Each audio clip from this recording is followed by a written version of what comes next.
Update tayo sa pagdinig ng Independent Commission for Infrastructure. May ulat on the spot si Joseph Morong. Joseph?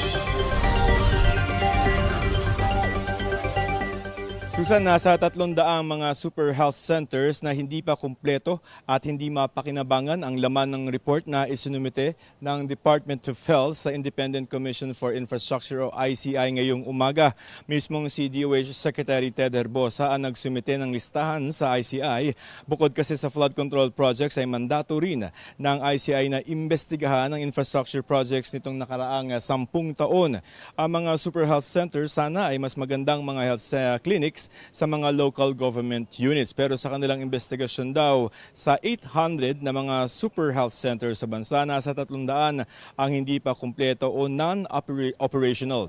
Ayon kay Secretary Herbosa, iniimbestigahan nila ang kung sino sa DPWH, DOH, mga LGU ang dapat managot kung bakit hindi pa mapakinabangan ang mga ito. Sabi ni Herbosa, nangako ang ICI na tutulungan sila sa investigasyon na gusto ng ICI na ipagpatuloy ng DOH. Samantala sa ibang balita, Susan, ay pinabulaanan ni Secretary Herbosa ang kumakalat na fake news o disinformation na may lockdown sa ilang syudad dahil sa flu outbreak. Paglilinaw ni Secretary Herbosa, walang pinaplanong lockdown ng DOH at ang mga sakit na nararanasan daw ng ilan ay influenza-like illnesses na itinuturing na seasonal respiratory illness at hindi rin kailangan ng mask mandate o pagpatupad ang gobyerno ng malawakang pagmamask sa mga pampublikong lugar. Pero hinihikayat ang DOH on a personal level, yung mga publiko na kung may flu o may sakit ay mag-mask pa rin para hindi makahawa sa inyong mga kasama sa inyong trabaho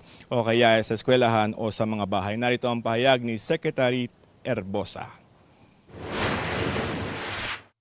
The problem in government is that I get all the blame.